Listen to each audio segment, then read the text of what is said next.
live on YouTube as well. Kuffer on Facebook is saying hi, Armin and Ellie. Hi, Kuffer. Okay. Yeah. All right. I think we're also live on YouTube. I think we are. If you can hear us on YouTube, let us know that you can hear us. Ellie, say something. Oh, testing, testicle, Yeah, so testing, one, two, three, testes. I knew you were gonna say It's a scientific term. that. We're not going to get banned for that. Okay. Nobody's used to it. They're not going to do anything. All right, YouTube people, tell us Oh, if our audio is the same level. Me and Ellie, one of us is not much louder than the other. So we yeah. could get started. Separate. Oh, I can see my COVID beard. Yeah. This grew during the COVID quarantine. How's our audio? Anybody in live chat? Are we we're live, right? Yes. Yeah, I think we are. We are live. Okay, good. And there you go, So- Armin. Okay, so Weirdo, I don't know, is saying Ali Rizvi left Islam because Bob's ended with Jane. Azad is saying Ali- audio is speech. Aaron is saying you sound great. Louis saying Cool. sounds good on YouTube. Great. Uday is saying audio is fine. Awesome. There's a little bit of a delay between the live chat and us. That's why I think it takes a while. Okay. Should I keep the beard? Do you think this is good? Yeah, Should I looks grow it good. out, or should I? No, It keep looks it. better than when I'm sort of pube-faced and it's shorter. No, Why did I say keep pube-faced? it. Keep it. I say keep it. Okay. All right. Yeah, let's do that. Okay. All right. Let's get started. Hold on. Silent burp. Welcome, everybody, to another episode of Secular Jihadists for a Muslim Enlightenment. My name is Ali Rizvi, and with me is my best friend, Armin Navabi. Armin Navabi, thank yeah, you guys, people think we hate each other, but we don't. In fact, Armin, there's no virus without you and I. Oh my god! You, I the changed my letters mind. U I and I. changed my mind. You're not my best friend anymore. I hate you now. There's no quarantine without you. Okay. R-A-Q-T. You Stop. are. Stop. All right. Susanna is on the live chat as well. She's saying hi, guys. Oh, I'm being told to shave during the broadcast. That's for fun. So I have a long beard now because of COVID-19. So yeah, I just let it grow. I was like, why not? So it's good. I don't have to travel. It's not like I have to go on a plane, be pulled over, or anything like that. All right, let's get started. Welcome, everybody. Okay, guys, there's no such thing as a harmless falsehood. That's the theme that's going to drive the topic today. I have been hearing so much misinformation, so much pseudoscience, and so many conspiracy theories about this COVID-19, the virus, the coronavirus, specifically the SARS-CoV-2 virus, that we thought that it would be really good to have another podcast about fact versus fiction. So some of you may remember we had Jerry Coyne on the podcast some time ago. Yes. To specifically talk about this, how to separate myths from reality. We've had other sort of skeptical, critical thinkers like Matt Dillahunty. We've had Steven Pinker. That's Jerry. That's Why Evolution is True. That's Jerry Coyne's book. And also fact versus fiction. So especially now, since there's so much harmful information, so many conspiracy theories, and we're going to get into all the topics, but specifically with this COVID-19 thing. And considering that we went from 500,000 cases worldwide to now 600,000 in one day. Okay, so imagine that. To get to the first 100,000, it took like 23, 24 days. To get to 200,000, literally took about 4 days, and then plus or minus. And now, within a day and a half, we're from 500,000 to pretty much 600,000. So it's not linear, it's so. exponential. Like it's like this. It is exponential. Rather than this. Okay, with these cases, there have been close to 25,000 deaths around the world. The U.S. now has a leading number of cases. At about, right now, I'm looking at it at the time that we're doing this podcast, is about 104,000 cases in the U.S. So, yeah, well, America first. Right. You wanted USA to be number one. And so there you go. The deaths are also increasing exponentially. They've had, I think, just more deaths than ever in 24 hours recently. So that's what's happening right now. And it still hasn't peaked. It's still probably about 3 weeks away from peaking. So I've heard all of these people talking about the misinformation. Unfortunately, a lot of it's coming right from the highest levels, not only in the U.S. but everywhere. All right, Ali, you're by the way, you're the medical expert on this channel, right? I'm not an expert on coronaviruses, but yeah, I can But talk about it. you're an actual doctor, medical doctor, right? So Yeah, I'm an oncologic pathologist. okay, So but yeah. here's the thing: what a lot of people keep asking, like, what's true and what's not true, and Hmm. what I think they should be asking instead is, how can we tell what's true and what's not true, right? So That's exactly the point. right. So Yeah. instead of like, can you help us and the audience figure out, instead of like telling them, oh, this is fact and this is myth, instead of doing that, because why should they just accept our video? Because if they just accept this video, it's the same as just like believing any other random video, right? But Hmm. or podcast or something. But instead of telling them what's true and what's not true, is there a way to for you to like give people the tools to just figure out what's true and what's not true? Is that possible, or is that too much? Yeah, there are sources that you can go to. So obviously there are. Well, how do you recognize if those sources are good sources? Like people are like, oh, here are good sources, trust these sources, and here are bad sources, don't trust these sources. Like, okay, but now I have to Yeah. believe you that these are good sources. How do you recognize what's a good source and what's not a good source?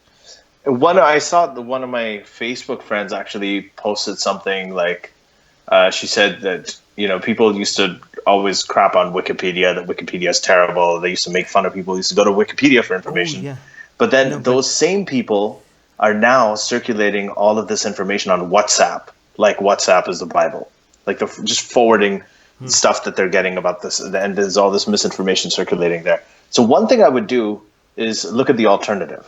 So there's a friend of mine who is very skeptical of U.S. media, and he is sending me stuff from Press TV talking about how this is a oof. bioweapon created by the U.S. Press TV, So for I people told who him, don't know, is Iran's propaganda. state-run media, yes. Yeah, So one Press thing I TV. would think is, like, if you are rejecting what you think, okay, doctors are paid by big pharma, mainstream media is owned by whatever, the Jews, or whatever you think it is, then you go to the alternative. Look at the alternative that you are going for now. What are you actually believing?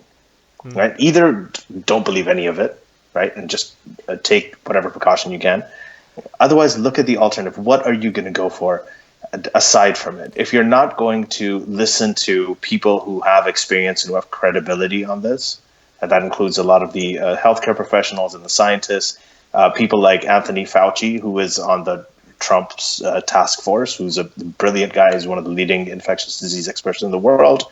Um, that guy, he knows what he's talking about. Like Yeah, okay, he's but people, well, how do you know that they know what they're talking about? Like sometimes experts get it wrong as well. By the way, one thing I want to mention, I think Wikipedia gets a lot of unfair criticism because you don't have to trust what's on Wikipedia. You could just look on, I think Wikipedia is always a good start for whatever you want to figure out. But you mhm. read it, you don't believe it, then you look at the source. The sources are there. The You don't sources are there, you yeah. don't have to believe it because it's on Wikipedia. You could just go on Wikipedia and then check the source and see if it's a good source. But And Wikipedia I'll is tell you something. always, for me, Wikipedia has always been a good start. It doesn't mean that you just have to end at Wikipedia, but it always gives you the right direction on where to look. I'll tell you something. I actually started when I was specializing after medical school in pathology, and then I subspecialized in oncologic cancer pathology. Even during my fellowship, Hmm. I was going to Wikipedia as a starting point whenever I had to make a presentation or prepare a lecture. Right. Like I was always doing that because it's a great starting point. You can go to the sources and it'll give you the most prominent things, and then you can eventually branch out from there and get into the weeds of it. Right. So it is a good source. And I'm going to say something. This is like super unpopular right now, Hmm. right? Because of the world we're living in. But mainstream media is more accountable, okay, and it's more trustworthy. First of all, mainstream media is not a monolith. There's many different kinds of different aspects of mainstream media, but the traditional sources that have a record, decades of a record of getting things right, and when they get things wrong, everybody's gotten things wrong. When they get things wrong, then correcting those mistakes. issuing retractions, corrections, revisions, okay, and allowing different points of view, like the New York Times, like the Wall Street Journal, like the Washington Post. These are your public papers.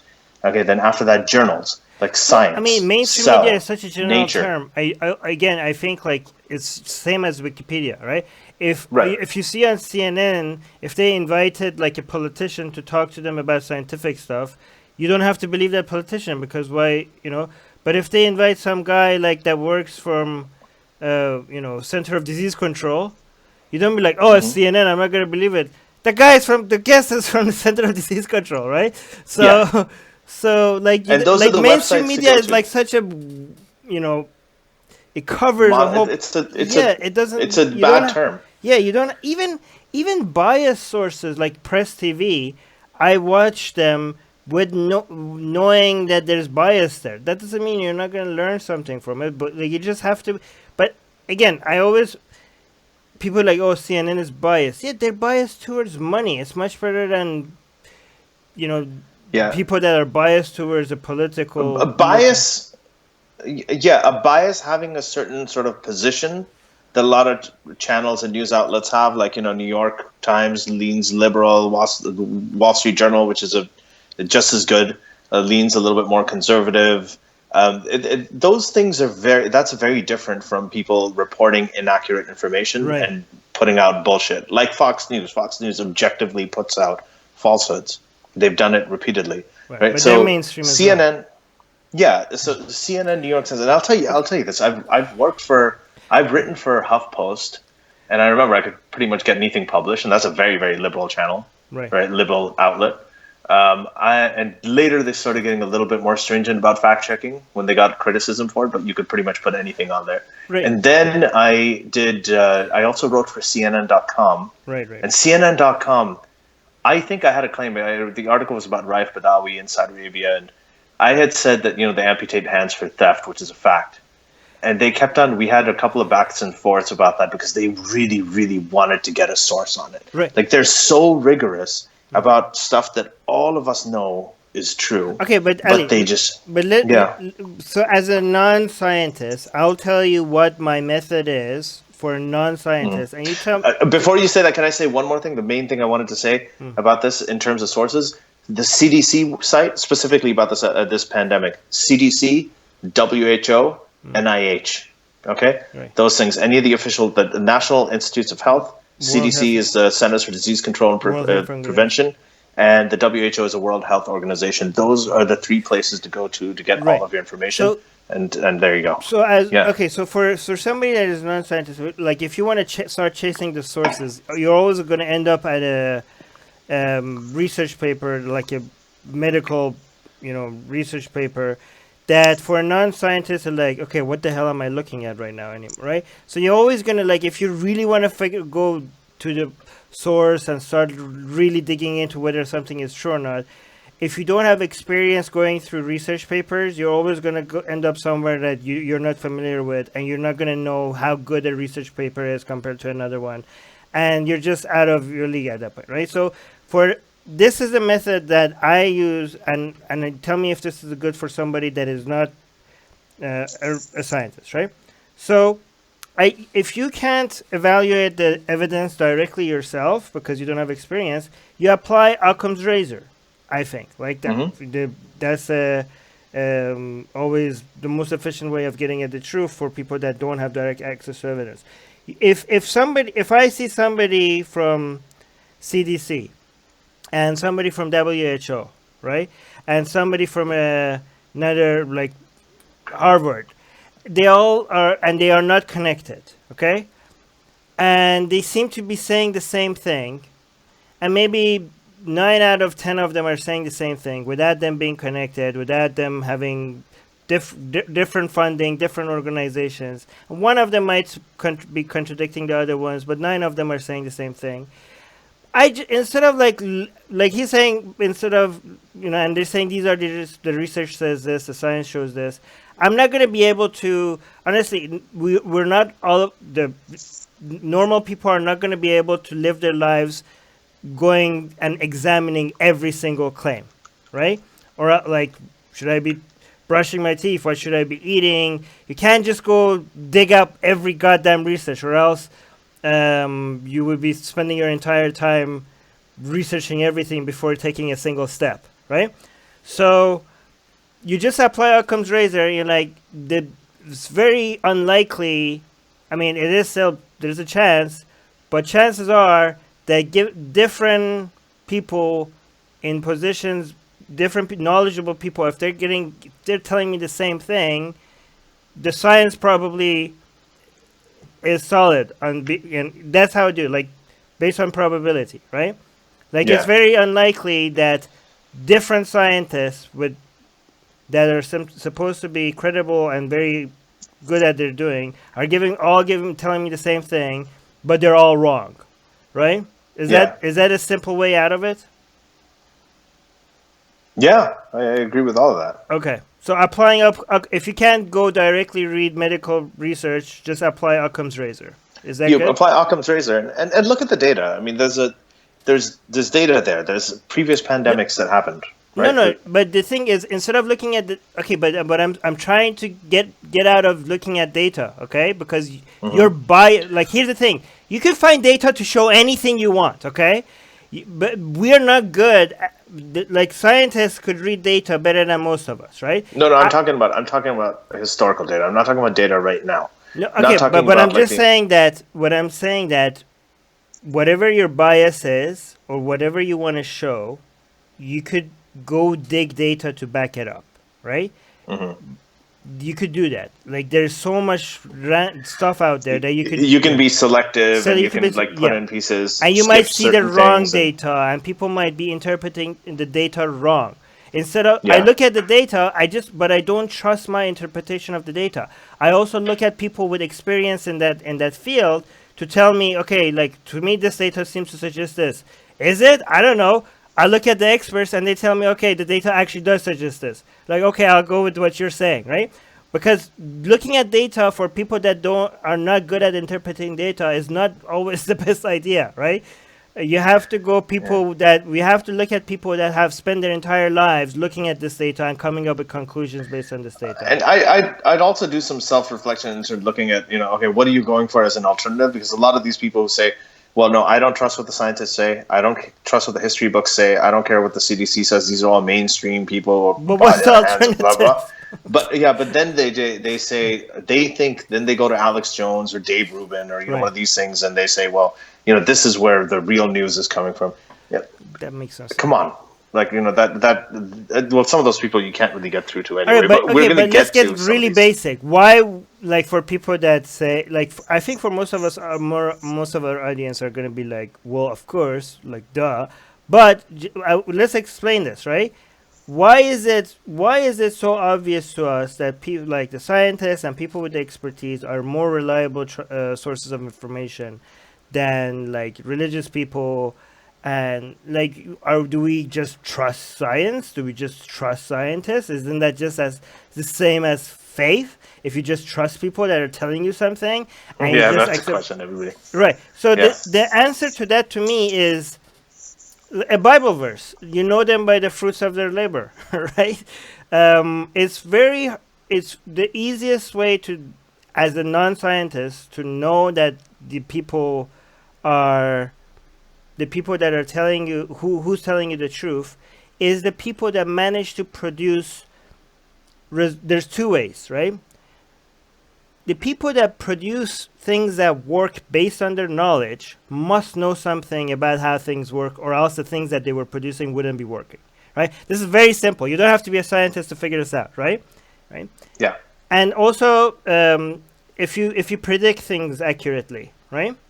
Like, show me the things like this religious people or the Alex Jones of the world. What that have they created based on their knowledge that works, right? Or what they have predicted consistently that has been true. And with no understanding of science, even if you completely don't, you have no knowledge on biology, genetics, anything, that's all you need to know. Like, these people must know something about how things work, or else. Yeah, it's even. I mean, it's such a strange thing that we have to talk about this, because that's, there was that book, The Death of Expertise, where just people don't trust expertise anymore. It's a bad word now. So, they're going to elect the politicians that have no experience because, that's an outsider. They're going to go for the quack doctor who's saying something completely different from everybody else. But that's what Armin is saying. It hits the nail on the head. The stuff that works. Okay, a doctor will tell you that if you feel like you're having a heart attack, these are the symptoms you have. You go to an ER, you take an aspirin, you get them on oxygen. There's a protocol you follow. That protocol saves lives. People get saved from heart attacks. Yes, some die, but many of them get saved. The protocol works. On the other hand, a religious person, like, are you going to go and pray? The moment you feel the symptoms of a heart attack, you're like, okay, I'm going to start praying now. See how often that works. That does not work. It's not going to work. So when you have someone who says that, he's an expert in science, but I'm an expert in religion. Well, the expert in religion cannot make planes fly, cannot cure heart attacks, right? Cannot send rockets to the moon. They just can't do it. Only scientists can do that. The only way to objective reality, the only way is science. Right. That's it. Beej is saying something that actually wants me to bring up another devil's advocate. Beej is saying the information is changing almost daily as news comes in. Good point. Excellent. Yeah, let's get into that. But finish what you're saying. Yeah, is that what he's saying? Yeah. There's a lot of people say like, "Oh, you can't trust science because they say this today and then tomorrow they change their mind." So how do you respond to that? They absolutely did. So here's what happened when let's just take this example. COVID-19. When the virus was first discovered, it was in Wuhan in China, in a certain area. They were trying to contain it. It started out like SARS did. I mean, this is actually a coronavirus like SARS. The first SARS in the early 2000s was also coronavirus. It started that way. They were containing it, and then it started spreading. At that point, people were saying, look, guys, this is an outbreak. We just have to be careful, okay? But don't freak out. You can still go out. Don't do that. It's not like, death is coming to you. And they were right. Everybody who was saying that was correct at the time, right? Because it wasn't that much of an outbreak. Then later on, it actually got out of hand. And it got out of hand, in all honesty, because the right things weren't done to contain it. There are other epidemics and there are other pandemics that have happened. The H1N1 swine flu, that was also a pandemic. That was contained. It was controlled. Nobody shut down work. Nobody started social distancing and everything because of it, because it was handled in the right way. There was an entire in the US, for example, at the CDC, there was an entire team that dealt with pandemics that was disbanded in 2018 because they felt it wasn't necessary. So there are many factors in this. So now what happened is later on, when the situation did get worse, okay, and I'll talk about the phases of how you actually contain an outbreak when this happens. Later on, when people say that, okay, now the situation is bad, it's not like, well, 2 months ago you said it wasn't that bad. Yes, because 2 months ago the situation was different. Because it wasn't. That bad. So the great example over here is of this guy Neil Ferguson. Okay, he's an infectious disease specialist in the UK from Imperial College, and he had projected that without any interventional measures, right, if we don't do anything, 2.2 million people are going to die. I think he said in the UK. All right, so. If I'm saying it correctly, it was something like that. 2.2 million people die in the UK. Then what happened is the UK right now is locked down, essentially. Everybody's staying at home. Everybody's self-isolating. All of these measures have been taken. The NHS, the doctors and everything, they're all working overtime. And now he came in and he spoke to Parliament and he was saying, listen, things are really going well. And even though we will have deaths, unfortunately, they may be 20,000 or less. And it's mainly, all the news outlets, I don't have to name them here, they all came out and they said, scientists backtracks. First he said 2.2 million, now he's backtracking. It was on the basis of his initial estimate that a lot of measures in the US were taken to mitigate this. A lot of the, the social distancing and everybody stay at home thing. And now they're saying he's backtracking. And he wasn't backtracking.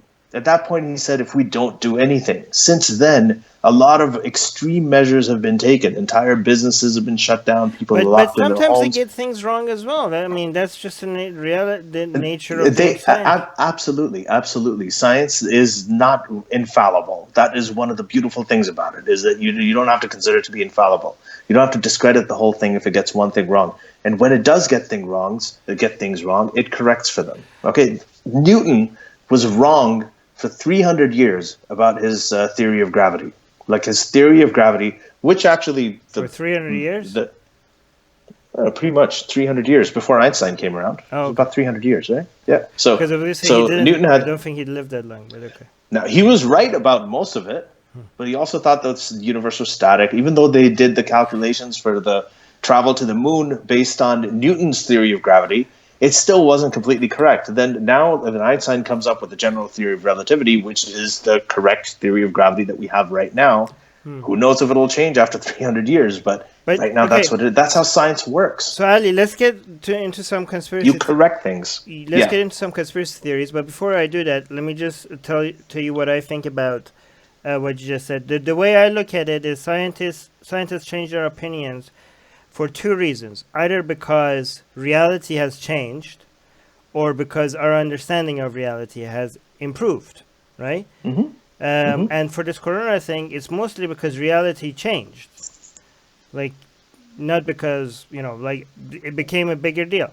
But it's always one of these two. Either because, they say something that is not relevant anymore, or just because we're constantly learning more. Like, what do you expect? It's very interesting because a lot of religious people think that the fact that their opinions doesn't change and is set in stone is that they see that as a strength. But that's actually their weakness. But yeah, so let's go into conspiracy theories. And I'll actually give you your example for this. Is that when you said, remember some time ago, that this is, the coronavirus, well, it's just like the flu. I mean, the flu kills a lot more people. Now, in January, late January, as late as early February, that would have been true. That's actually true. The guys, we have to worry about the flu. Isn't it? It's still true that the flu kills more people. Not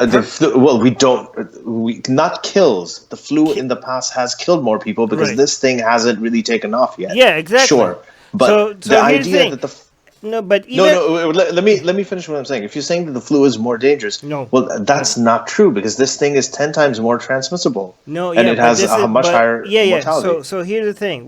Even back then, so this is kind of like the difference between Islam and other religions. So the coronavirus is more dangerous than the flu virus, but the flu virus has spread a lot more, so it kills more people, right, on a yearly basis, right? The flu virus kills, in the past, but what we want to do is so even back then when I said that this is not the flu kills a lot more people, that doesn't mean that you should take coronavirus, you shouldn't react to a coronavirus and take it seriously because you don't want coronavirus to spread as much as the flu. Because if the coronavirus spreads as much as the flu, it's going to kill a lot more people than the flu. Yeah. Right? And you also have to make the comparison because the flu has come around, it's been around for a very long time. This thing is starting up. So you have to make the comparison. Let this thing take its course, okay, and then see what happens at the end of this. And then you can make a comparison to the flu. So even when I say the flu killed, how many people has this killed so far? What's the latest number? About 26,000. I'll actually keep the counter up. 26,000. So I can tell you. 27,352 as of now, as of the time we're speaking. Right. So the flu kills 600,000. Like a lot of people saying, no, Armin, it's 60,000, not 600,000. It's 60,000 in the U.S., okay? It's 600,000 globally. A year, not in total. A year, okay? That is... why that's a false comparison, right? Right now, at this moment? No, I understand. Because this one is just getting started. That's my point. Okay, that's your point. Sorry, go ahead. Yeah. My point... Armin, yes, listen to Armin. Yeah, my point is yes, the flu has killed a lot more people, and we don't know where this corona and kills a lot more people every year, but we should take the flu a lot more seriously because you don't want to have another virus like the flu becoming a normal thing and potentially worse, right? Even back then when it was much less, the numbers were a lot smaller than it is right now. I was saying that I prefer that we overreact than underreact, right? So just because something hasn't been as destructive as the flu yet, that doesn't mean like, okay, let's just sit back and let it become like the flu, right? No, like, because then you have the flu plus another disease is going to kill another 600,000 or potentially more every year. So once this whole thing is over, and unless the whole world ends, what I'm hoping that we realize that we overreacted instead of realizing that we didn't take it seriously enough. It would be a much better problem to deal with that, you want to overreact because you want to end this before it becomes. So I don't understand why people think like it's not a false comparison. You're comparing it and you're saying like, yeah, it's not as big of a problem as the flu yet, and we shouldn't let it. Like, does that make sense? Yeah, that makes sense. But yeah, and again, that means that when I say overreact, I'm talking about governments and institutions. I don't think people should overreact. I think people that are scared of this right now more than the flu, they're being irrational. I think right now, as things are, people should be more afraid of the flu. People shouldn't overreact. People shouldn't panic. Governments and institutions, they should overreact. They should throw everything at this, everything they have at this to stop it. The people should just do exactly what the CDC or WHO and everybody else is telling them, and nothing more, okay? If they're not telling you that to do something for good measure, don't do it. It's not necessary. Don't go buy why toilet paper? I still don't get it. Why are people who are like, what has this got to do with... This is gross. If you run out of toilet paper, it can get very, very gross. It's very uncomfortable. The fact that everybody is relying on toilet paper alone is gross. Why are people not washing themselves? I know. Everybody in the United States is dirty. There's a very good, since we were talking about the flu comparison and everything like that, there's a very good question that I just saw in the live chat. It's from Deborah Leonelli. She's saying, where is the proof that it is more contagious? So this is actually a very carefully looked at thing when it comes to viruses, epidemics, pandemics. And, all the infectious disease specialists are pretty much on top of this. There is something called R0. That's a capital R with a little 0 next to it. Okay, and the R0 value, that is a measure of how contagious something is, right? How easy it is to spread. So if your R0 is equal to 1, that means on average, one person who has the infection will spread it to one other person. Okay, if your R0 is less than 1, that means the number of people that the average person will spread it to will be less than 1. So that's not really such a big deal. If it's more than 1, that means that it's something that can rise, and it'll probably rise exponentially. So here's just for comparison, the R0 of the flu in general is 1.3. So each person spreads it to about 1.3 people. Currently, right now, the R0 of COVID-19, with a confidence interval of 90%, that means that they're 90% confident that this is correct, is about 2.2, right? So it's the average person with COVID-19, this coronavirus, will spread it to 2.2 other people. So that is how the contagion of how contagious a virus is assessed. So this is actually much more contagious than the flu. By the way, Reason on Faith is in the live chat. So hey, there's a Faith. Yeah. Okay. So can I tell you one of the Iran-based conspiracy theories from both sides? Yes. So wait. Let's get back to this. Let me just introduce really quickly before you get into Iran. So one of the things, there is a question here about the spread in Iran. Iran is one of the hardest hit countries. It was actually initially one of the highest hit countries. So at this point, Iran has a total reported number of cases of around 32,000. And the deaths in Iran are actually quite high. They're about 2,378 right now. But the reporting for this is kind of fallen off the radar for some reason, not getting a lot of new information. But Iran, apparently this infection is very, very rampant in Iran. So, Armin, what do you know about it?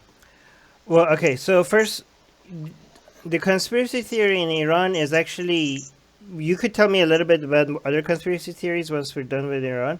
But the reason why the conspiracy theories in Iran is hitting a level that is even shocking to me compared to other countries is that it's now being said by the supreme leader himself.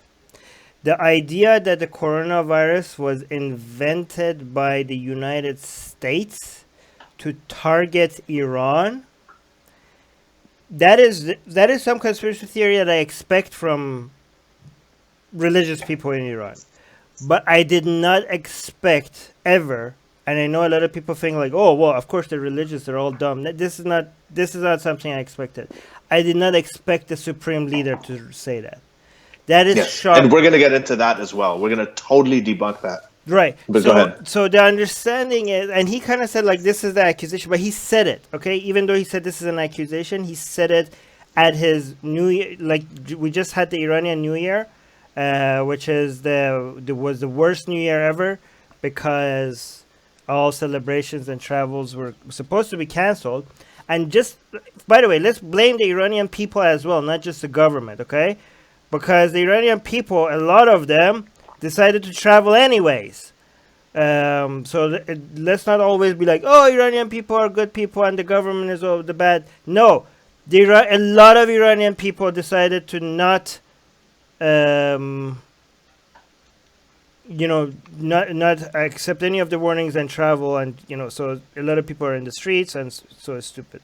But so the understanding is that COVID-19 was created by the United States to specifically genetically engineer it in a way to specifically target Iranian people more than anyone else.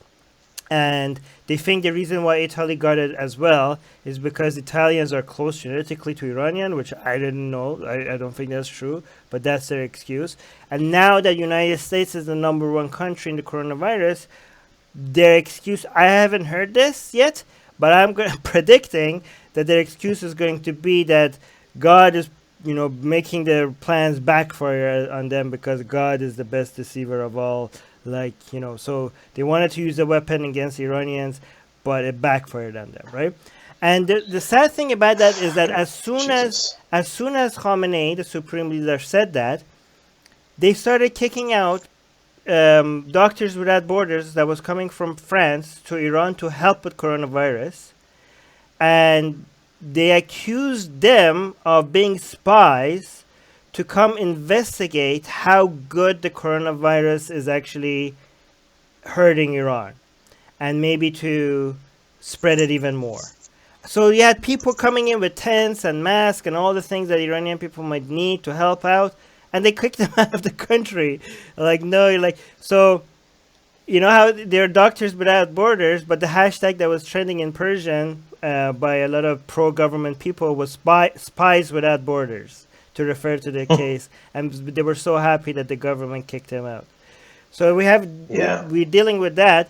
By the way, in the same New Year's address that the Supreme Leader was making to the country, he mentioned demonic forces that were uniting with the enemy.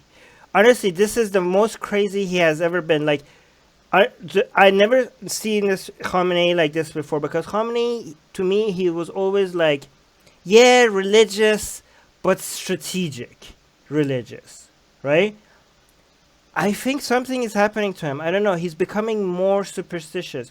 Khamenei was always more superstitious than Khomeini. Khomeini was the only superstition Khomeini had was Islam. He hated any like this superstitious stuff. Like Khamenei, for example, has a ring to protect him against stuff like that. Khomeini would have hated that, right?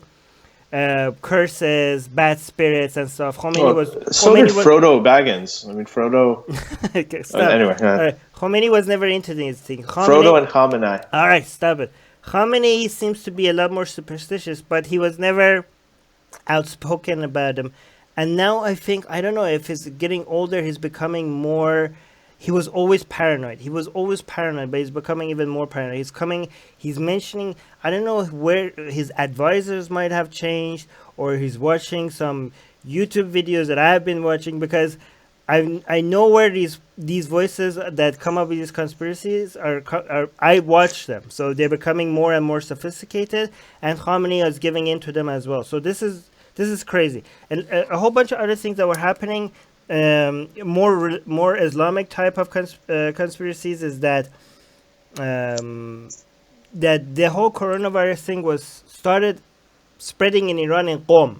And for people who don't know, Qom is the most religious part of Iran. It's the center of Shia learning for the entire Shia world. And I know some Shias will hate me saying that. For the Shias, it's like the Harvard. It's the Harvard for Shia academics. It's basically. Harvard and Vatican. Qom. It's the So it's a Harvard, Vatican. It's Harvard and Vatican of Shia Islam, right? But except the Shias that don't like the Vilayat Faqih. But Qom was the city that this spread, and the government refused for a while to close down the shrines because that would be like attacking the religious people, right? And the religious people were demanding that the government doesn't close down the shrine. And they were going to these shrines and they were licking the shrines to show that the faith would not be challenged with this COVID-19 stuff. A lot of them were claiming that the whole point of the coronavirus was to hurt their religion, to make them not go to the shrines, right? And I remember since childhood that these shrines, the Shia shrines, and this is something that the Sunnis hate that the Shias claim, is that these shrines are a place of healing. So why would you close down centers of healing in response to a disease, right? And that's what the religious people were doing. They were going and licking the shrines to show that they're not scared of COVID-19. And at the end of the day, at some point, got so bad, the COVID-19 spread so much in Qom, and it was the Qom that infected the rest of the country. So the reason why Iran became such a major, center of coronavirus is because it was of Qom. So religion had a major influence of Iran becoming one of the top countries that has coronavirus. So that city infected the rest of the country, and at some point the government, okay, we're shutting down the shrines, and the religious people started protesting against the government. Imagine that you have people in Qom protesting against the theocrats in Tehran, and they were cursing Tehran. And I heard even some religious people cursing Khamenei. I imagine, like, a lot of people's understanding of protesting in Iran is like the more liberal people protesting against the religious people, right? But now we had the uber religious people protesting against the very religious people, but not uber religious people. But so this was crazy. The difference was that they didn't send out the army in response to that, because that would be too much. Like, these are their base, so you don't want to make them too angry. I've been this is like, just to get into the myth and the conspiracy here. This is like one of the top things I've been hearing from the U.S., from people from Iran, and a lot of Shias, because I'm from a Shia family. People in my extended family, a lot of my friends, actually, they really think that this is a bioweapon that is manufactured by the U.S. To hit Iranians, to hit Muslims, to all this other stuff. So, this is causing problems because they're not taking the right kind of precautions. They're very suspicious of it. So there's two aspects to this. First of all, is it being politicized? Yes, of course it's being politicized. Like, this is a virus. There was negligent on the part of the U.S. Current U.S. leadership, and the Democrats are using that. The U.S. leadership is using it. Iran is using it. Everybody's using this thing to their advantage in whatever way they can. China is using it. It obviously has a massive economic impact. The economic impact for this has been massive because of mainly because of the uncertainty. Actually, and that also lends it to something very important, because a lot of people, there are governments and institutions that are using this situation, Okay, that's true. But but the people that are coming up with the conspiracy theories using these examples of how it's being used as a proof that they caused it. Just because they're Yes, just because they're that's used exactly what I was going to say. Yeah, yeah, just because they're using the situation, that doesn't mean they caused it. That happens yeah. actually in the anti-government liberal people in Iran are coming up with their own conspiracy theories. The government in Iran is using the situation right now for in some agendas, Hmm. but they're also Right. getting hurt by it. But now the liberal anti-government people in Iran are coming up with conspiracy theories that the government in Iran let the virus spread in Iran on purpose so that they Hmm. could go to United States and tell them to lift the sanctions because because right now they're hurting so much that they need the sanctions lifted, and they have no evidence for that. But that's another claim that they're making. But anyway, Right. we have So let's. Ronnie is saying in the live chat saying people are getting the virus from various religious gatherings all around the world. Yeah, and Trump is saying that he wants to fill the churches by Easter. So religion is having a major impact right now in potentially this thing spreading more because a lot of people You are. don't even have to. Anybody who is a jihadist, like an Al Qaeda or ISIS person, they don't even have to do anything now. All they have to do is just right before Easter, just scream out Allahu Akbar, and there you go. Just sit back and watch, No. and just send flowers and thank you cards to Donald Trump, and there you go. He's gonna do your job for you. No, but That's if that happens. If that happens, Armin, if you start filling up churches and open up workplaces and then this guy Neil Ferguson's prediction will come true. There will be. You got to remember, even if this thing has a 1% mortality rate, and we're assuming that everybody who goes to the hospital has a bed and a ventilator to be treated with. So if it has a natural 1% mortality rate, that means that if it affects 100 million people in the U.S., this is just in the U.S. It's projected to be 150 million, but let's say 100 million people. That's 1 million people who die, yeah, right? but a lot of the deaths could come. I don't know how these numbers work because I know viruses at some point hit a hill and they come down. I don't know what percentage of the We're talking population. about during that Okay, hill. Okay, so the higher that hill is, right. right, the more people die. Yeah. The flatter All and right, longer that hill is, the my fewer point, people die. but the point I was trying to make is that a lot of people could die if it hits numbers like that. A lot of people could die not from the virus. A lot of people could die because the healthcare system is being Exactly. right That's the overrun. thing. Like you could have So cancer and you could stop getting your treatment because it's just you're exhausting the healthcare system. yeah. But So you could die without having any coronavirus. But and so because let's of talk about coronavirus. But this. yeah, sorry. Let's go to talk But about can this I just before. read So one thing before you say this? yeah, General Usman is saying kissing the shrines is something I've seen, but licking it is literally gross. Here's an interesting thing: the it's government. called it's called. You know what it's called? It's called coronalingus. Okay. Yeah, yeah. All right. So That's what it is. all right. So they were licking it as a challenge to say that their faith was not shaken, and at some point the government came in and banned licking the shrines, but they still allowed kissing the shrine, which is pretty much I don't know. There's one isn't one the same? Like if you're kissing the shrine and licking the shrine, isn't that both the I same? think So licking if would be technically worse. okay. But if you're banning licking the shrine, you should also be banning kissing the shrine. I mean, imagine people kissing the same place that 100 other people in the same day came and kissed before them. Like that's the perfect environment to spread disease. Like it doesn't get any better than this. Yeah, Yeah. yeah. Let's talk about. I want to talk about the hills that Armin is talking about. Okay, so the hills. For people who don't know, you've heard the term "flatten the curve." I think most of you know what this is all about. But I'll just explain it really quickly. So usually, when you have a pandemic and you have the spread of infection with a high R naught or R0 rate, right? Then it climbs up exponentially. The number of cases go high, okay, and then they start coming down. That's your curve. That's the hill, going up and then going down.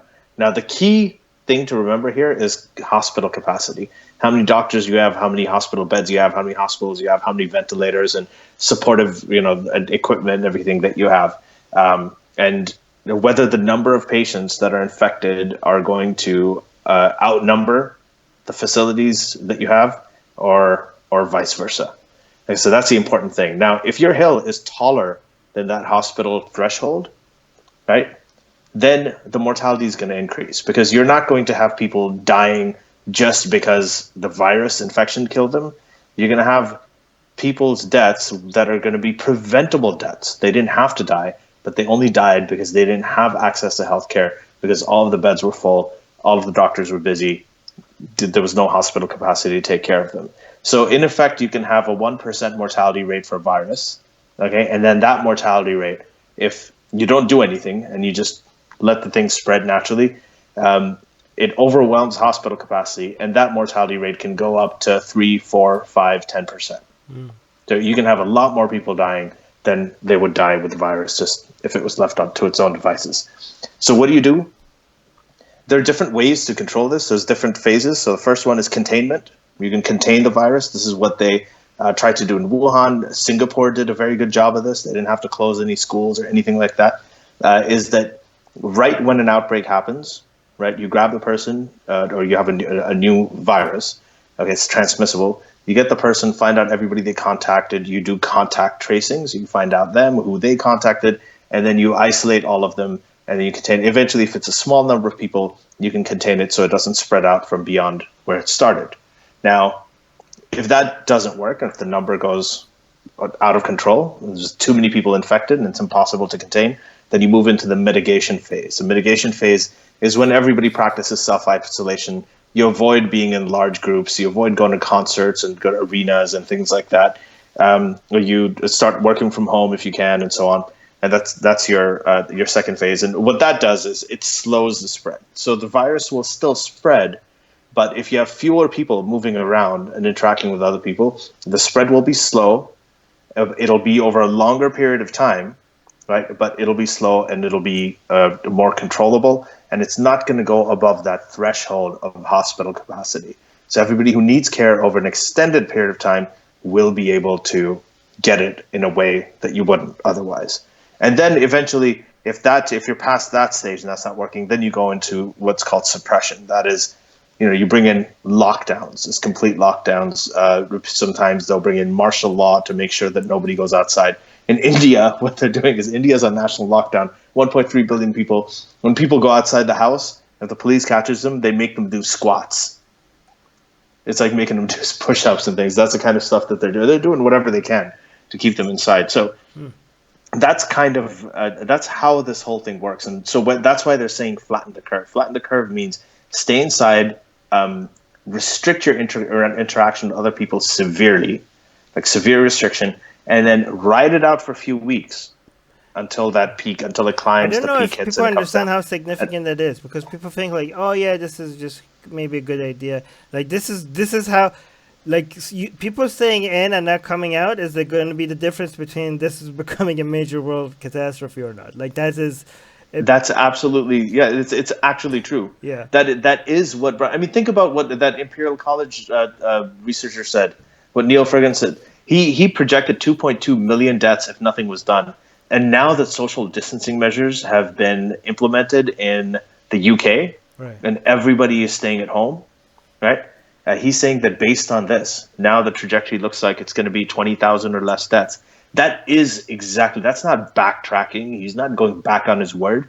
That is a reality of what you can do with a really good mitigation strategy and really good intervention when it comes to social distancing and just restricting interactions. Let me read a few stuff or else it's going to go so way up and I'm not going to... so Shopam, whose name here is Rani, saying the US has 1 million hospital beds. India has 700,000. I don't know about other countries, but these are not many to accommodate too many people. There are patients because of other stuff too. If people don't take this seriously, from statistics, 50% of people can get infected by the virus. I don't know, is that really true? Can half of the world get this virus? A lot of people are saying that. Yeah, the projection is about half to 60%. 50 to 60% of the world will get it. H1N1 hit 25% of the world's population.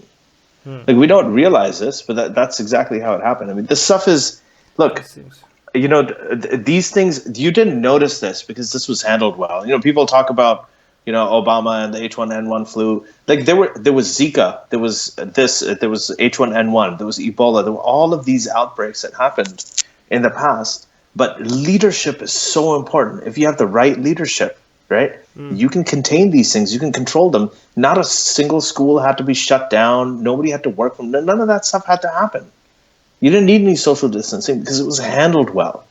The problem with this is at the time when people were saying, okay, it's not going to be such a big deal, they were thinking of SARS. What are the countries that control this best? Okay, South Korea, China, Singapore, Japan.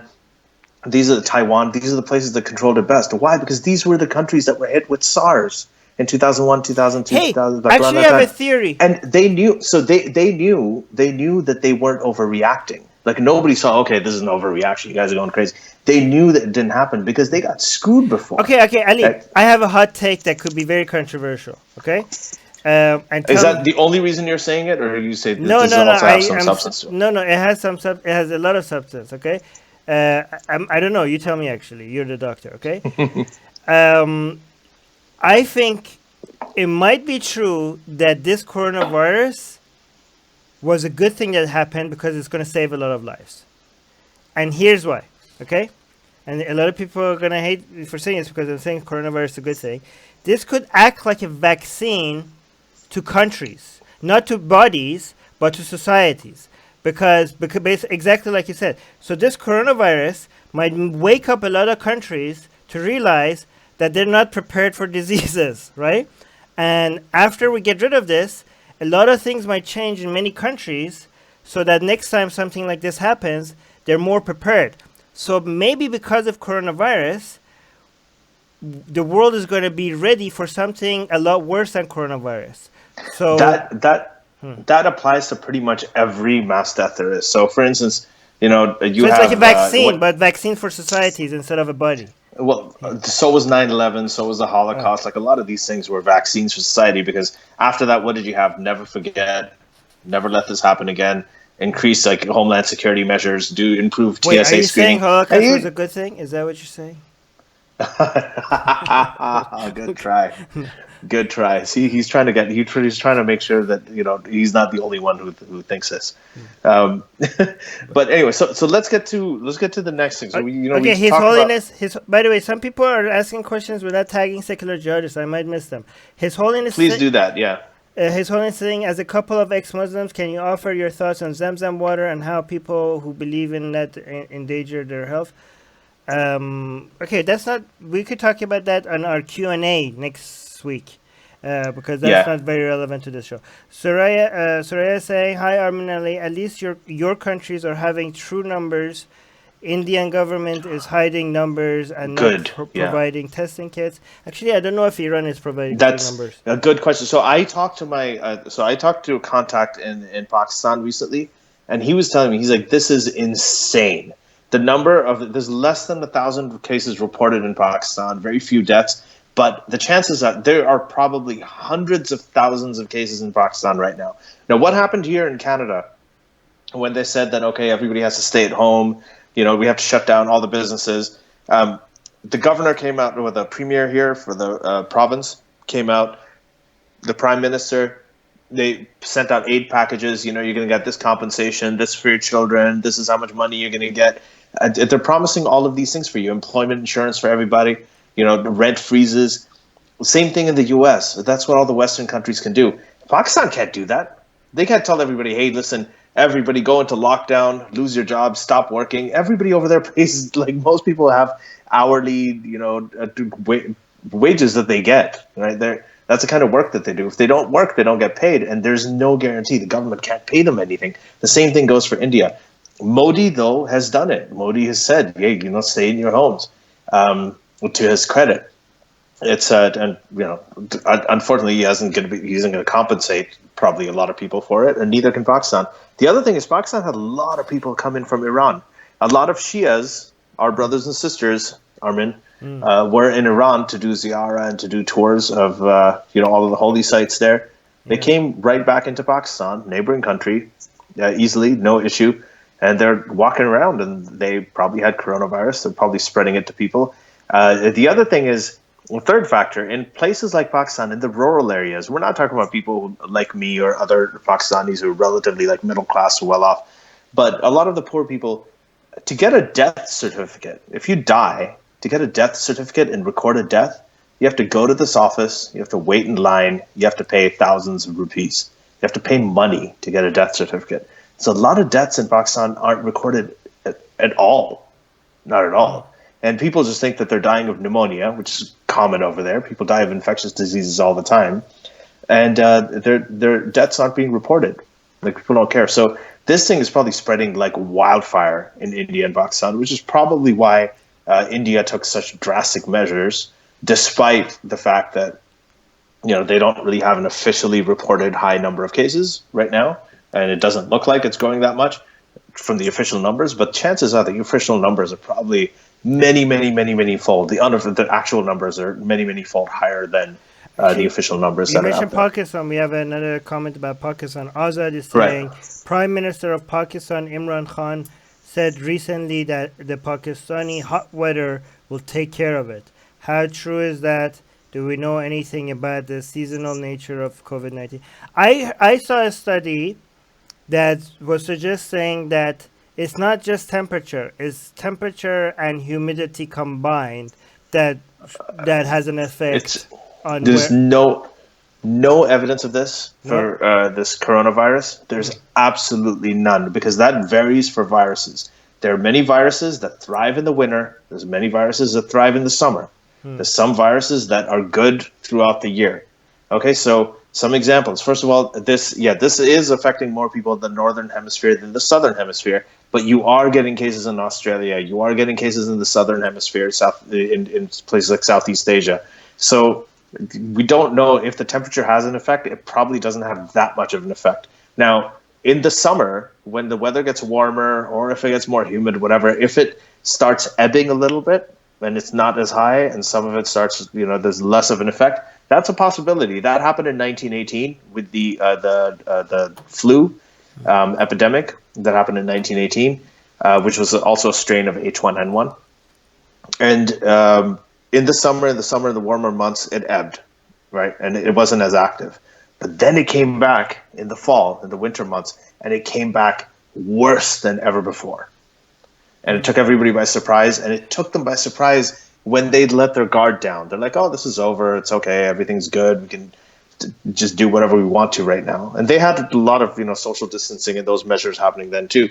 They got complacent, let their guard down. This thing comes back in the colder fall months, and it's deadlier than ever. And that's when it really caused a lot of its damage. So Louis is saying, what about reporting in Russia? I don't know much about. I I I don't know. don't know much about the Russia thing, but this is a problem. Like, aside from a lot of these Western democracies that have good reporting systems Right. and some accountability, it's really hard to trust. Like, am I supposed to believe that the total deaths from coronavirus in Pakistan right now recorded are 11? Like, are you kidding me? Seriously, only 11 people have died of COVID-19 in Pakistan? That's impossible. Okay? Soraya is saying Modi took away jobs from small scale industry, GDP under 3, and now this with 0% preparation for any epidemic. Yeah, I don't know. Yeah, Modi does it. This is the problem. You can't take these, when you take these measures, and you have to take them, but you have nothing to compensate the workers. That's exactly what I was saying. Like, in Canada, if I'm sitting at home, like my partner Lishpa, she's a photographer. Her studio's shut down now, so she can't really make an income at this point. But she's being compensated for it. This is because there are small businesses. There's like little tax things that they can get. There's childcare benefits they can get. There's stuff like that. In India and Pakistan, you can't offer that to people. So if you're going to do like a national lockdown or stay-at-home order, or anything like that, you're not going to have compensation, and people are just going to be really, really pissed and really frustrated. It's still necessary, but what are you going to do? Like, there's nothing you can do. I mean, the economic impact is absolutely massive. And for a lot of people, they're thinking, well, in 80% of cases, this is just like a mild cold, which is true. So I'd rather have a mild cold than take the economic impact and lose all this money, which is a completely reasonable concern. There's nothing Wait, what? unreasonable about No. that. Well, you're taking, but you're spreading it to other people. That's the problem. So they're not, but people don't necessarily think societally, right? They don't think that way. They think, well, hey, listen, if I get the flu, it doesn't matter. We'll just keep the elderly people separated from the younger people, and we're good. But I mean, I'm hearing from all of my physician Oh, friends. I mean, they're telling me horror stories about what's happening to people my age, people 44, 43. It's not when you get into the really, really high numbers. 2% isn't just two people. 2% can be 2 million people, right. right? So it's Okay, by yeah. the way, talking about conspiracy theories, for a while, some people thought that it's going to be Israel that comes up with a vaccine. And before I even looked at the reactions, I knew that just that suggestion would make a lot of conspiracy theories come out that, oh, the Jews came up with this vaccine, the disease, so that they could come up with the vaccine. Okay, so regarding the Jews, actually, there's already a couple of conspiracy theories against the Jews for regards to virus, and you always know that if there's any disaster or if there's any misery or if there's any, if there's anything happens that any bad things happen in the world, there's going to be someone or a group of people somewhere that are going to blame it on the Jews. Like they're the de facto people to blame things on, right? So for this, the conspiracy theories are two of them. I remember there was at least four, but two of them that I remember was either that the Jews spread the virus so that they could sell they already have the vaccines and they want to sell the vaccines to make a lot of money off of it. Another one was to bring down the Western Empire, because that's what Jews do. Apparently, they bring down empires.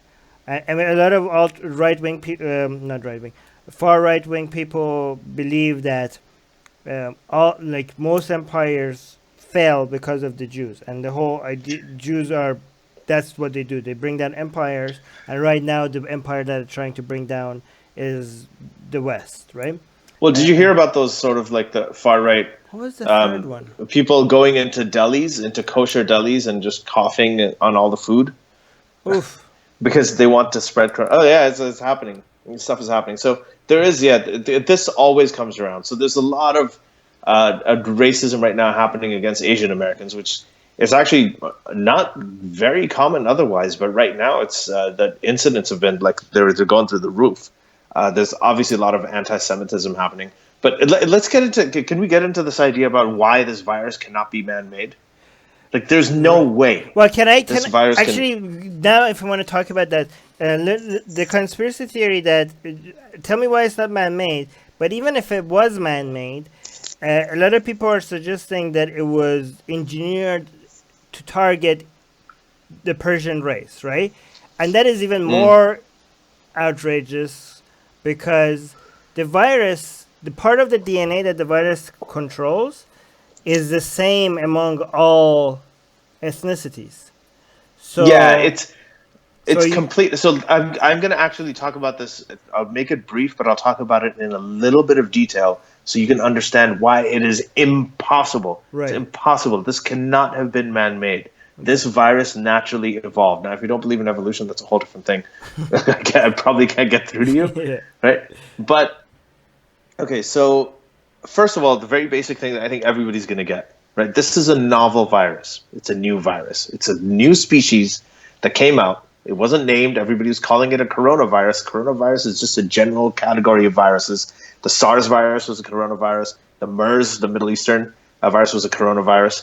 And this is a coronavirus, one of many, right? So, but this is completely novel. So the official name of this virus is SARS-CoV-2. Right? The disease that it causes is COVID-19. Okay? Now, a novel virus means it's a new species. Now, what happens when you want to create a deadly virus? If you want to create a bioweapon, you're going to take something, if human beings are creating it, they're going to take something they know is terrible, like smallpox, like Ebola, or any of these things, and they will engineer it, they'll tweak it to make it more transmissible, more deadly, whatever it is, just to make it so that it goes out and kills a lot of people and is deadly to the masses. That's what they're going to do. They're going to take a known species and they're going to weaponize it. And that's generally what happens. They're not going to create a brand new virus that has sequences that shows that it originally came from bats, right? That has characteristics that show that the intermediary animal, right, that it passed through before jumping to humans were pangolins, right, in China. I didn't even know what they were until I read about them. So and those that stuff you can tell by just looking at the virus. Now, I would direct people for the science-minded here. There's a paper in Nature Medicine that was published on March 17th. It's called "The Proximal Origin of SARS-CoV-2," and what this does is it really breaks down the structure of the virus, the genomic structure of it, and it talks about where it came from. So the way that this thing works, right, is that it attaches to it has coronaviruses are called coronaviruses because they have these spikes and these clubs on the outside. You've probably seen the pictures with the little red spikes on the outside. That makes it look like a crown. So corona means crown, hence just like the beer. Coronation. And coronation. There you go. Right. So hey, you've seen Frozen. That's good. The Disney movie. Coronation Day. I'm just kidding. Coronation is a general term. I know. So you have this. That's why it's called the coronavirus. Now these little spikes that are on the outside, they have these things called receptor binding domains. Okay, right? And what they do is they bind these receptors on the outsides of the cells that they infect. Now these viruses, they can't reproduce, can't replicate until they infect other cells. So what they do is there are cells in the lungs, right? The epithelial cells in the lungs that line the surface of it. And they go and they attach to this thing called ACE2, which is an enzyme. It's called angiotensin converting enzyme 2. And it's related to regulation of blood pressure. But they use this to get inside the cell and then destroy it. Okay, and then infect it. Like all That's how this viruses thing do. works. Yeah, and the way that but they all have different receptors. This is actually fairly. It seems I don't know how specific it is, but it's fairly specific for ACE2. So the way that this thing binds to it, the nature of that affinity just does not. It just makes it virtually impossible that this thing was Wait, biologically engineered. can I just tell you what I've It been? has to have evolved. So Right? So basically, those are go on. wait. So basically, it's like a whole bunch of people that they went and bought a lot of groceries, and they don't have Mm-hmm. a kitchen. So if you look at the house like a cell, they just sneak into your house, and they go use your kitchen to cook their food, and on their way out, they blow up the house. That's how viruses. That's how I look at viruses. Yeah, and now they're on the way out. They also replicate themselves. So there's like two or Yeah. three of them Okay. that are So walking out of the they house. make food so they could eat, and once they eat, they have babies right in your house, and they take their babies, they go out, and they blow up your house. Yeah, and then they go to other houses. Yes. In a sense, yeah. There you go. So that's how it works, Yeah. right? And what this does is it kills the cells in your lungs, these lining cells in your lungs. So eventually, your lungs get filled up with fluid. It causes something called acute respiratory distress syndrome, which is a horrendous thing where about 40% of people who get it die. That's why they need all the ventilators. It also happens with influenza. It can happen with other pneumonias. But in this case, it happens, from what I'm hearing from my physician friends, it happens pretty much overnight. Usually it takes a long time to get to that point, but this pretty much happens in a matter of hours. And they immediately have to take care of them. So it can be a pretty devastating disease, or it can be a very mild disease. But this virus, it's impossible that this virus was biologically engineered. It is a novel virus. The way that it binds to receptors is evidence that it's evolved. It's not bioengineered. And then thirdly, this is consistent and has the features of a virus that came from bats. And then right now there's some evidence that the intermediary animal was Okay, the but pangolin. even if you don't understand any of that, to me it's ridiculous. I mean, it's weird to me that we even have to entertain this because this was like naturally expected. Like we've been told for years that this is gonna happen, and it's so shocking how close to the predictions it was. And even when it comes to the origins, people said like it's gonna start in a wet market. So a lot of people started like it was gonna be in China, and Mm-hmm. and people have been warning about how naturally this is going to happen, and it just happened. So, like, why do you even go to, oh, this was genetically engineered? Like, that doesn't seem the That's the most simple thing. explanation, given that we have so many warnings about this happening. You know what I mean? I don't know. I just think Occam's razor already suggests, like, I don't even, I just laughed them off as like, why do we need? Yeah, I guess we have to respond to them, but to me, I didn't even take them seriously for people who were saying that this is genetically engineered. Yeah, yeah. I mean, it would be There's a weird to me. It would be more weird if we didn't, like, if we went like decades without like a disease like this. I mean, like, what I would be like, wait, what's changed about the world that we haven't had a disease like this spreading for more than a Mhm. decade? Wouldn't that be surprising? Wouldn't that be more surprising if we went Yeah, if we went through like a couple of decades with no diseases like this? That would be yeah. more No, it would shocking. be That would be shocking. that would be more shocking. But I mean, what is actually shocking about this pandemic is not that it happened. I mean, Bill Gates did a TED talk on this. He said it's coming. A lot of people said the next pandemic's going to come, and we're not prepared for it. Hmm. And that's why, to their credit, the Obama administration did have uh, a whole team to deal with pandemics at the CDC that was doing a pretty good job. I mean, there were other pandemics that they handled pretty well. Again, as I said, a lot of this, what's shocking is the way that it was handled. Right. That's the only shocking thing. It's not shocking that it happened. It's not shocking that it started in China. It's not shocking that traveled and people aren't listening to things and measures. What's shocking is that the leadership on this has been so devastatingly bad that it is completely spiraled out of control. Right.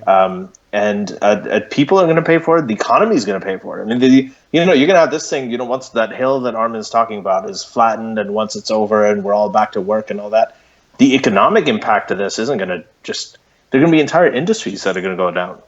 There are going to be Yeah, entire there's industries that gonna are just going to cease to exist. not just industries, habits and the way we do things are going to change forever. The way we, Yeah, I'm guessing, the way we work, the way we communicate, traditions, religions, many things are going to change permanently, even after the virus is in reaction to this, even after the virus is gone.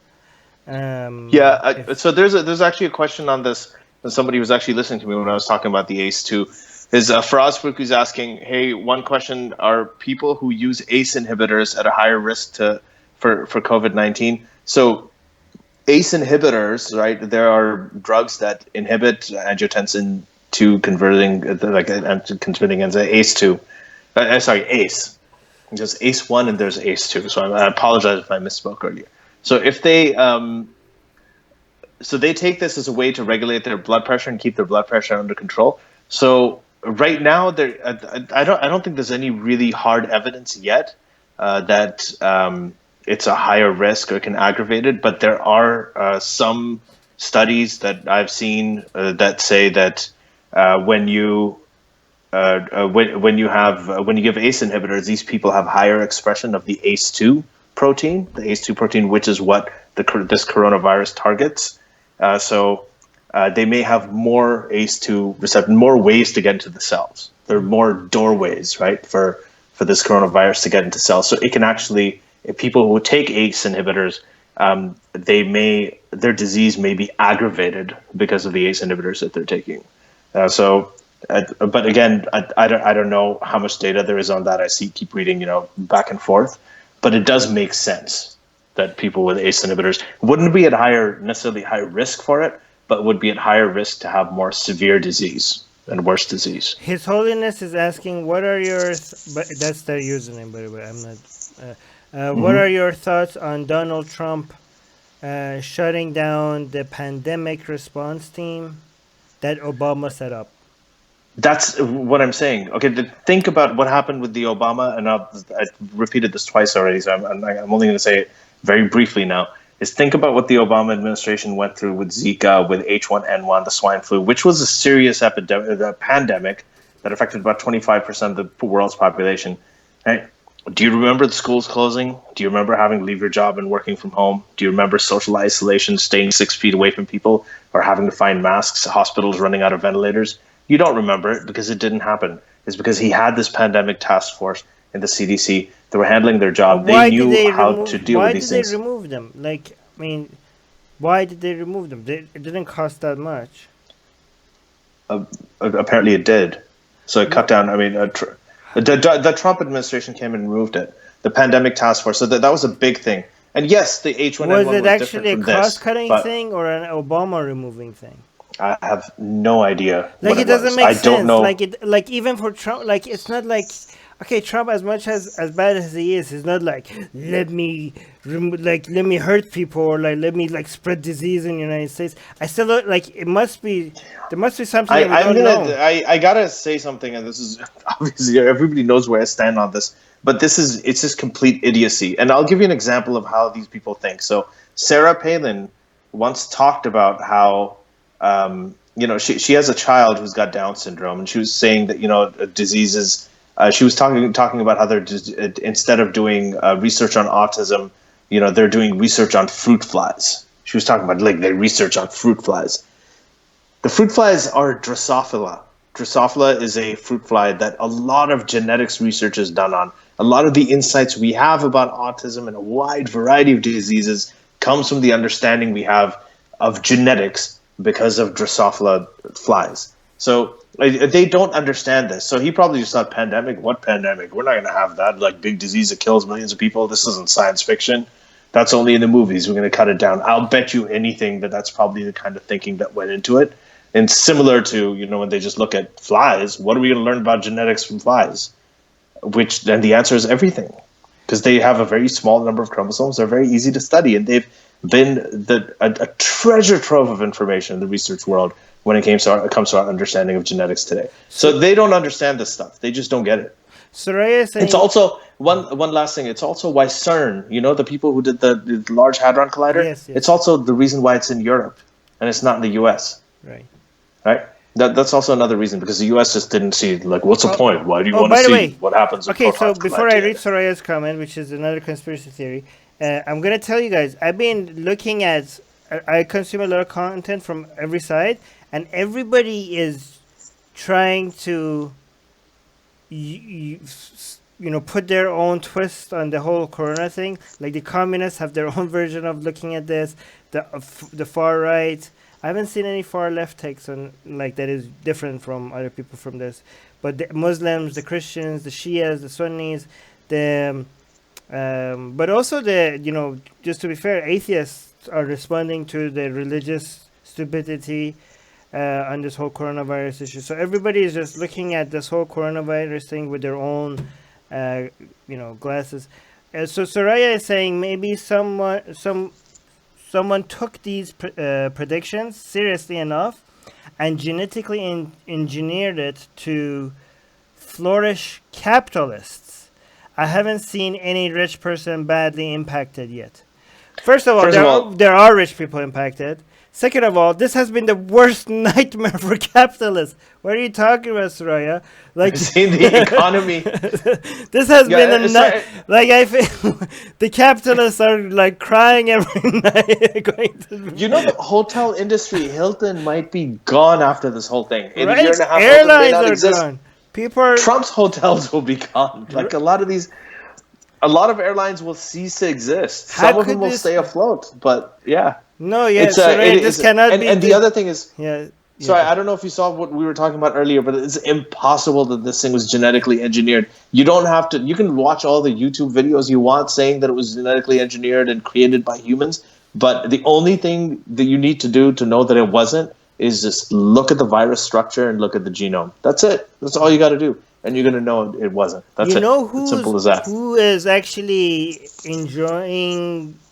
No, I don't know. Enjoying if it's a fair assessment. Taking advantage of the coronavirus news to say "I told you so" the most. The two groups that I've seen do it the most are the protectionists and the anti-immigration crowd.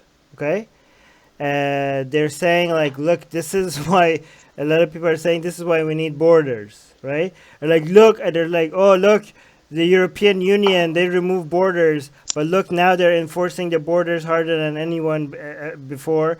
And they're saying like, look, they're now not accepting refugees, and they're saying no to immigrants. This is exactly, look, the countries that had their borders closed all the time, they're not getting the virus as much as the countries that you had so much freedom of movement between borders. So they are the people that are saying this is why you need borders, and this is I told you so. This is what they're saying, which is weird. My reaction to that is that the strategies that you have for unique situation, that doesn't necessarily mean that those are the best strategies all the time, right? Just like what, so okay, here's another example, right? So if we get an alien attack, right, at that point the whole world is going to unite, all races, all countries, against the aliens, I think, right? And that's a very unique situation that then people could be like, well, see, borders don't make, countries don't make sense, borders don't make sense, our disagreements between each other, all of it, I told you so. We shouldn't, we shouldn't divide the world between nations because of this unique situation that we have right now. No, unique situations require unique responses. I'm not saying I'm not arguing for either side, but I'm right now at least. But I'm not saying you can't. What I'm saying is that you cannot take examples of very unique situations and saying "I told you so," as if this strategy should be something that we use all the time. You know what I mean? Well, it's the same thing with a lot of the democratic socialist crowd is saying, well, this is evidence. We told you so. You need universal health care. You need Medicare for all. You need, open. This is what they're talking about. They're also doing the "I told you so" thing, and even that's not true. I'm totally for Medicare for all. I think eventually that's the way everything needs to go. We have it here in Canada, and it's absolutely amazing. I can't explain to you what a relief it is to know that we have it. But there's many ways to get to universal healthcare.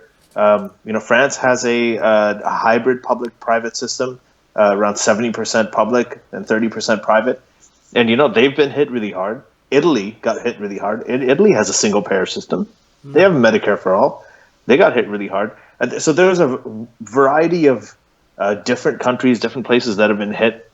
Many of them have universal sort of single payer healthcare. Others have universal healthcare. It's not necessarily single payer, but these are not things that are determining this. What ultimately is determining this is the level of education people have and leadership. Leadership. This is where federal leadership is so important. This is where Armin talks about how, even though Armin's a libertarian, and Armin, let me know if I'm speaking for you correctly, but there are places when the federal government does it, it has to stay back in most cases, but these are the kinds of times when they do step in. And when they do step in, right, they have to really, really know what they're doing. They have to be very well informed. As a libertarian, my view is that the government's main role is to protect people, right?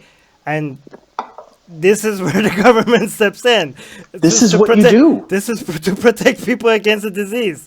Like, if you don't, if this is not a job for the government to step in and be like, okay, everybody step back, I am taking control. If this is not a time for the government to step in, I don't know what's the point of having a government to begin with, right? It's not. Yeah, then there's no point of view. It's absolutely. This is not a pull yourself up by the bootstrap situation. Right. It's not. Right. Like nobody can do that. It's.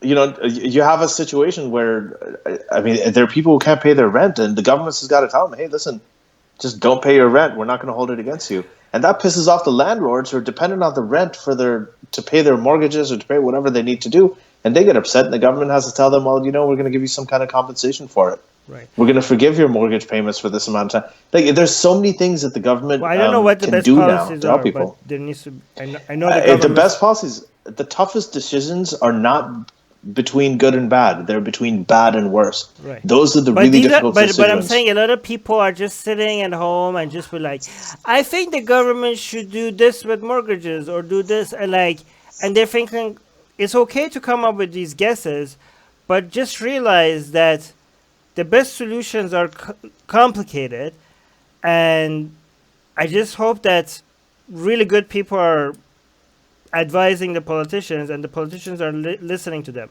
because it's more complicated than just deciding. Like, you have to really evaluate these things and look at a lot of data to figure out, to know what to do that has the best impact on the highest number of people. It's not an arm sitting on your chair and be like, well, that sounds like a good idea.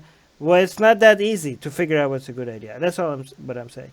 By the way, one thing I want to point out to the people that are saying like, "Oh, I told you so," we need tough immigration and stuff like that. I'm not saying that I'm not saying that we don't need tough immigration. I do believe in tough screening and stuff. I believe in good immigration policies that lets people in, but it also has a lot of screening and all that stuff, right? Yeah. But I'm just saying their "I told you so" doesn't work. Another example for why their "I told you so" doesn't work is you could look at China and be like, look, the authoritarian nature of the Chinese government equipped them in ways to do things that you can't do in democratic countries. I know China did a lot of things that were wrong, and they a lot of things that helped the disease spread. But there's also a lot of examples of things that they managed to do more effectively than other countries because they're an authoritarian country, right?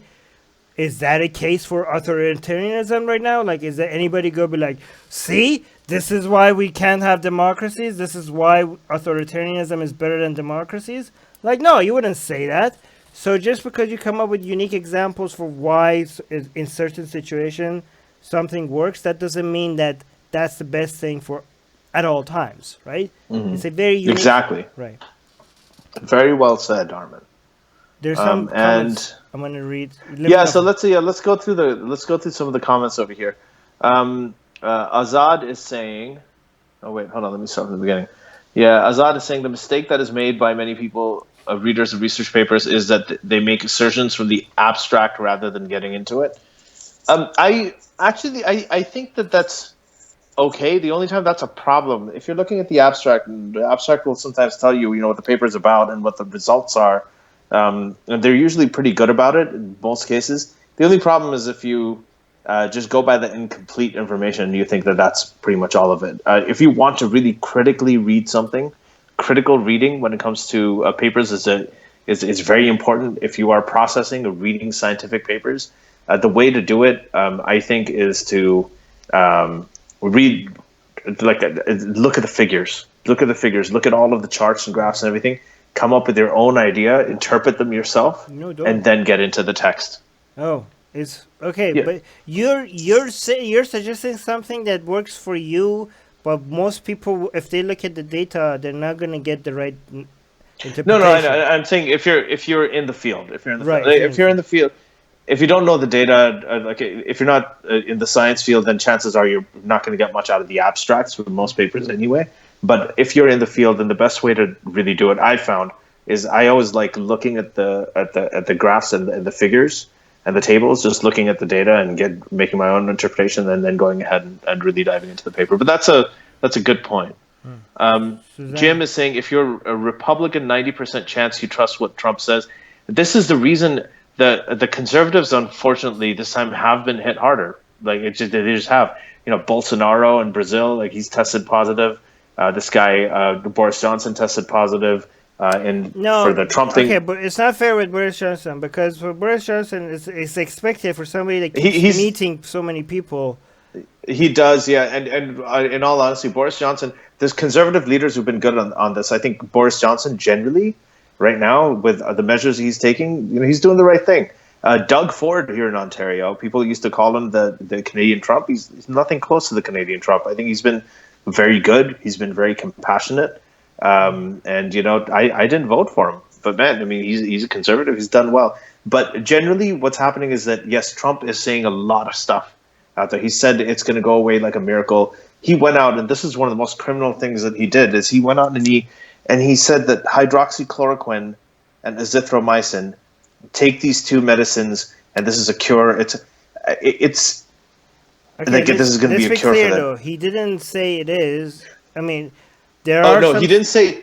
I don't know if he said take them, so I'll take that back. He probably didn't say that, but he did mention them, and he said that this is a revolutionary cure for it. And he touted it. So to be fair, what he was doing, he was exaggerating, because there were some studies that showed that there's some hope with these medicine, but he made it. Using it. Yeah. They're using hydroxychloroquine, and they're using azithromycin. From what I'm hearing from physicians, what was Trump saying that was inaccurate? He was exaggerating. He was saying that this is a cure. He's saying that it has been proven that this is the right thing. This will cure, and it hasn't been. Right. So there is a preliminary study that came out of France that looked at this. most people I know who've been using, I think it's called Plaquenil. I can't remember the trade name in the U.S., but hydroxychloroquine, yeah, it really hasn't made that much of a difference. They're using azithromycin. Azithromycin is an antibiotic that has some antiviral effect in bronchial epithelial cells, which is really where the coronavirus works. So, but they've been using it, but there's no data right now to say that it helps. And the combination of the two can cause arrhythmias. There's, on your EKG, your ECG, you have this. See, if I was There's standing different where Trump waves. was standing, every time they ask me a medical question, it's very easy. Here's what I would do. I would stand there and people ask a question. Every time they ask a medical question, I would look back and there was probably I have a doctor standing behind me. I would be Well, like, Dr. Anthony Fauci yeah, is I would like, okay, absolutely can you take amazing. this? And then I would step back, and the doctor would stand at the podium, and he would answer, and the doctor would go back, and then I would go back to the podium. It's so easy. You don't even have to No, answer it. so he does that. Every time a reporter asks, does he do that? Okay, so why does He he? does that, but he contradicts him. So here's how it's been happening. You have these press briefings where Fauci is standing right next to Trump. Okay, Right. and Fauci is an international hero, by the way. He's an amazing man. So And do you've you got give Trump standing credit? there. You give credit to Trump for picking him? It's probably the only thing I give credit for. But unfortunately, he's nullifying it because he's going to come out. He says one thing. One time he came out and he said that everybody there's okay. He literally said this. This is a quote. He's like, the tests are out there. Anybody who needs a test, they can get the test, and the tests are beautiful. He actually said that. He said the tests Why are is beautiful. he call everything beautiful? He doesn't have enough adjectives in his vocabulary. He doesn't. So he called the test beautiful. Fauci was just standing there stone faced. And then later, he said, yeah, we don't have enough tests. Okay. He went out and he said, use hydroxychloroquine, azithromycin. Fauci said, there's no evidence. There's no drug that helps. So in the evening, Fauci, goes on Anderson Cooper and he basically contradicts everything that Trump said in a press conference. And then recently, in an interview with the Science, the medical journal Science, or the Science Journal, Fauci actually told the interviewer, he's like, hey, what do you want me to do? Like, do you want me to jump up and push him down? He's like, I can't do that. He's like, the only thing we can do is I can say, okay, we'll correct it so he gets it right the next time. But he's been spreading so much misinformation. I just read a friend of mine, a Facebook friend of mine who's an immunologist, sent me a link. There was a pastor, right? I think, where is it? It was a pastor in Ohio, or I can't remember exactly. Yeah, in Virginia, a pastor in Virginia. Okay, he died from the coronavirus after talking about how the media is pumping out all this fear. After quoting Trump, saying it's not such a big deal, whatever, everything will be open again by Easter. It's not an issue. There's low-risk counties and there's high-risk counties. That's the newest, absolute criminally dangerous bullshit. One thing that Trump said that was very dangerous is that he wants to fill the churches by Easter. And this thing might be over by Easter, but if it's not, a lot of people are going to take that as a challenge. Like a lot of religious people are going to be like... It's not going to be over by Easter. Okay, it won't. So if it's There's not no way. If it's not over by Easter, then a lot of people are going to be like, you know what? We're being challenged to show our faith and show our resolve and be like, fill the churches even by Easter. So, I mean, even that's... Yeah, you should say stuff like... Easter is in about 2 weeks. It's on April 12th. Oh, okay, shit. that's Easter. Really? Okay. It is not going to be over. This thing, we are not... the hill you're talking about? We're not even at the peak. It's rising faster than ever, so it has to hit the peak. It hasn't even hit the peak yet. We haven't even peaked yet. It's going to, in the U.S., this is Trump, we're talking about the U.S., even though I'm in Canada, but this thing is going to peak at about 3 weeks from now. He's going to resurrect the disease. It's very fitting for Easter. Yeah, it's well, exactly. It's going to be about 3 weeks from now that this thing peaks, right? And then after that, it's going to just start coming down. Easter is not even going to be close to it. There is no way this thing is going to be over by Easter. None. If he wants to reopen the U.S. during Easter, this is why I was saying some jihadist from Al-Qaeda or ISIS needs to go there the night before Easter, yell out Allahu Akbar, and then sit back and just watch Americans die and send Trump thank you cards. That's it. Susanna, we should read the comments. We're going to read some comments, okay? Susanna is saying, I've seen a lot of the militant left saying, let this radicalize you.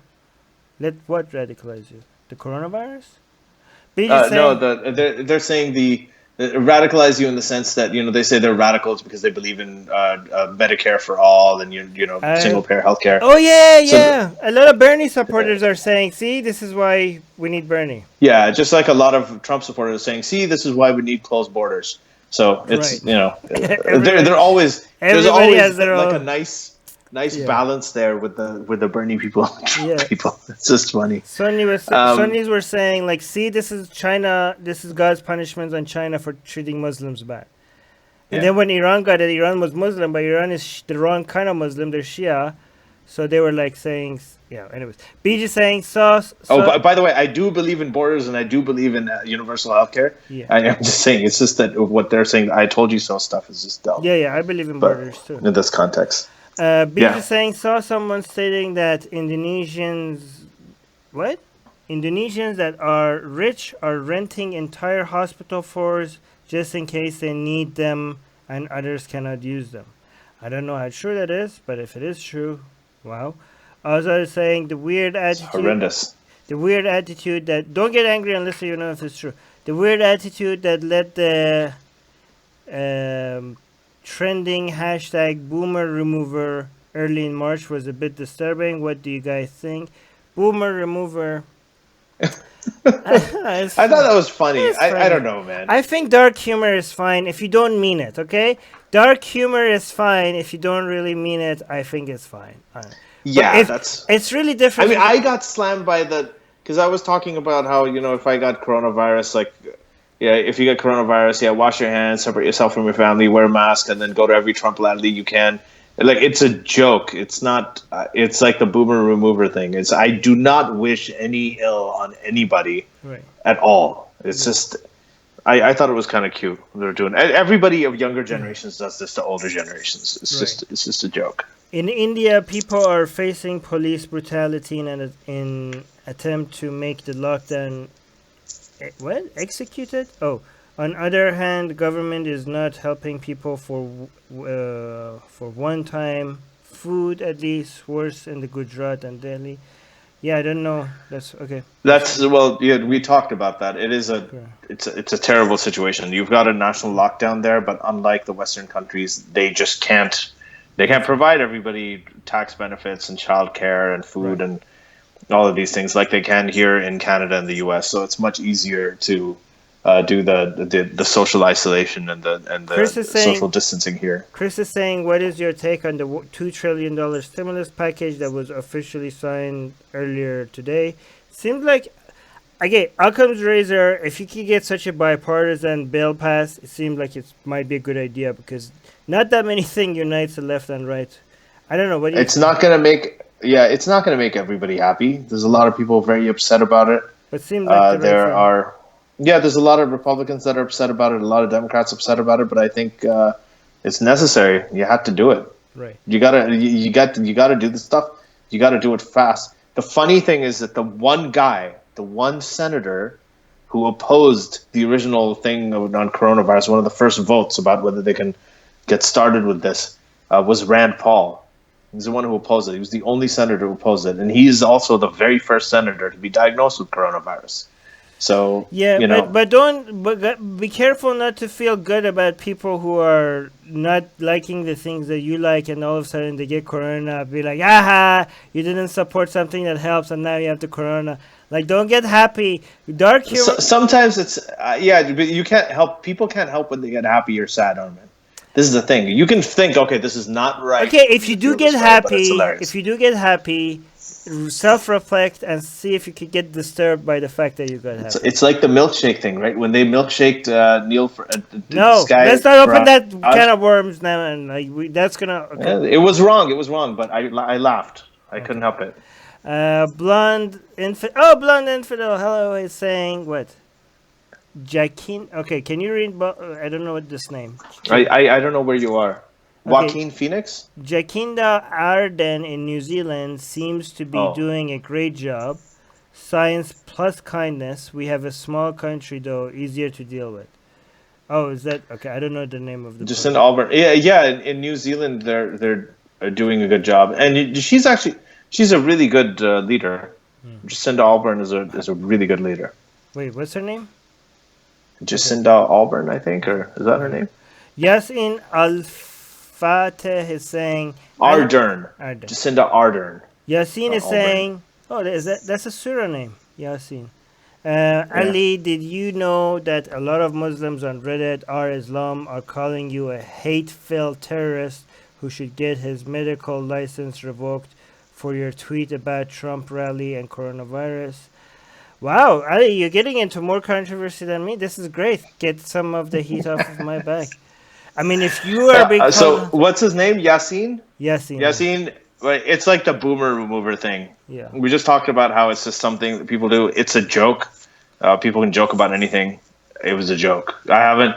I did. Many people reported it to Twitter, um, and Twitter wrote repeatedly that they're not taking it down because they know it's a joke. That's how obvious it is. So again, I don't wish Facebook anybody doesn't harm. get jokes though. We posted a meme on Atheist Republic that was so obvious. It was like a Chipotle cup with Hail Satan on it, and Facebook removed it as fake news, saying that Chipotle doesn't have any cups with Hail Satan on it. Like Oh what the? Jesus! Are you, yeah, we know. Like they're like they say Atheist Republic got a flag because they're spreading fake news. It was a joke. All right, It is, but there's a lot of the same way that a lot of the woke people get very offended and very upset. The Trump supporters tend to be very similar to that, like in terms of the sensitivity. They all call each other snowflakes, but But they're to very me, very similar. no, no. But this is a different problem. This is a completely different problem because Facebook is trying to fight fake news, and to Oh me, yeah, I'm not talking about Facebook. I'm okay, talking about the oh, that okay. tweet about that I But did. this Yeah. scares me because this shows how bad they are going to be at recognizing what's fake news and what's not fake news. Yeah. Azad is saying So Ali. anyway, yeah, I'm not bothered by it. Okay, Go Azad on. is saying Ali has been explaining things greatly. Can you explain why the case don't immediately go down as soon as the lockdown measures start? Well, the lockdown measures are not necessarily, well, they are to make the cases go down, but it's to slow the spread. So what it does is you still have spread of the virus, but it happens in fewer people and it happens over a longer period of time. That's what they mean about flattening the curve. So if you imagine like a really steep high hill and you imagine a sort of low lying flat hill that is much broader, right? So the cases will be spread out. The idea is to keep it under the threshold of your hospital capacity to make sure that the cases aren't so high that they overwhelm your hospitals. Right. But either way, the cases will go down. Once everybody has it and everybody has recovered, the entire population, they've had it, they've recovered, they've moved on, they've gotten some sort of immunity, and even that's kind of up in the air whether you get lifelong immunity or if it's temporary. Then the thing eventually dies down, When do you think right? this whole But thing will be over? with social distancing, with everything like this, um, again, you're flattening the curve, so you're extending the period too. So I Worldwide, think, worldwide. When do you think this is? worldwide is going to be different for different places. Okay, But but here in North America, in Canada, in Canada, it's probably going to be. I can speak for Canada, maybe the U.S. too. I think it's going to be through the summer, probably around August, what? July and August, really when it's going to be okay. Could be earlier if people are very good about it in Canada. So it could be June, July, but I don't know. That's what it seems like. It seems like it's going to go on until around August. I don't know. Worldwide, when do you But think nobody it's really knows. worldwide? When do you think it's over? Worldwide, I don't know. I don't know. It's probably the same thing. I think you're heading like the people who have the really intense thing. It'll be faster, but it's just going to cause a lot more devastation. So it depends what you mean by over. If you're just talking about the infections being over, if you don't do anything, it'll be over a lot faster, right? Because everyone's going to get infected, everyone's going to get sick, loads of people are going to die, and then everybody's Be going to just have immunity. But then you're going to be left with a massive mess and a whole bunch of dead people, dead healthcare workers, and so it won't technically be over for a very long time. right. Now, if you spread it out and if you use these social distancing measures, that'll spread out the timeline. Okay, and it'll take longer, but it will it'll become safer, and things are likely to get back to normal a little easier. So I'd say we're probably going to peak in about 3 weeks, and then after that, the downhill curve starts, and that's when You're things saying become when a we get little a easier. vaccine, but when the vaccine is not coming for another year, right? No, not the vaccine. Not the vaccine. Once we peak in the number of Yeah. cases, and the most I people mean, who are supposed to get it peaking will is get it. kind of like a natural vaccine. That's technically when everybody has gotten it or been Right. exposed to it, and then a lot of people, they start recovering, and then the recovery rate, the number of people who have been recovered, are a lot more than the people who are actually getting the infection. So a lot of And people then it who starts don't going get down. it is because a lot of people have been immune to it after they got it. So it's kind of like they're providing It starts going down, yeah. herd immunity for the people that didn't get it, because it's Yeah, really hard no, for them to get it if half of the people are not going to get it anymore. Yeah, they're not going to get it, and then so you still have people getting the infection. It's just the people who are recovering at that point is more. The recovery rate's higher, or the death rate. The people who are dying or recovering is a lot more than the people who are actually getting the virus. Soraya is saying latest update: people are asking for food. Indian government announced the telecast. Ramaya Hindu methodology. What? Yeah, I think that's a lot of India specific stuff. Yeah. And Yeah, let's it really not do sucks too much over there. India specific stuff because we're just focusing on. But one thing I just want to mention, one thing I want to ask: Ramadan is coming, isn't it? When is Ramadan? I don't know. When is Ramadan? I think Hajj is coming at some point, right? Ramadan 20. Wait, didn't we just already finish Ramadan? Now we're both going to look at Hajj. Tuesday, July 8th to Sunday, August 2nd is Hajj. Olympics, we're supposed to be around the same time. Oh, April And 23rd. is Ramadan? Yeah. So Yeah. So that means how do you think the coronavirus is going to affect Ramadan? People can't fast if there's a disease, can they? I don't know. This will be Well, if the spread is still crazy and it's still going nuts, when is it? In April? What you said? It starts April 23rd. I mean, Ramadan requires Yeah, people that's- to get together and eat together, and there's a lot of celebrations. And Yeah, well, they can't do that, and Yeah. people will do that, and they're going to get together in mosques, and they're going to do Taraweeh prayers, and they're going to do all of that stuff, and it's just going to be. Let me just tell you. I'll just tell you this: Allah created viruses way before He created you, and He loves them a lot more. Right, so you can go to all the mosques you want to. You can do all your Bajramat prayers and get together and get, to have all these crowds in mosques and do mass prayers and all this stuff. The virus is going to kill you faster than you're going to be saved. So His Holiness is saying, didn't they close down the Hajj? Hajj is not a place. Hajj is an event. You mean they closed down the Kaaba, right? Yes, they did. Yeah, they're talking about the event, and that's true. The I Hajj, think they're talking about the Hajj starts on July 28th for 2020. Mhm. So, wow, imagine if by July, if the coronavirus is not over, will Hajj be cancelled?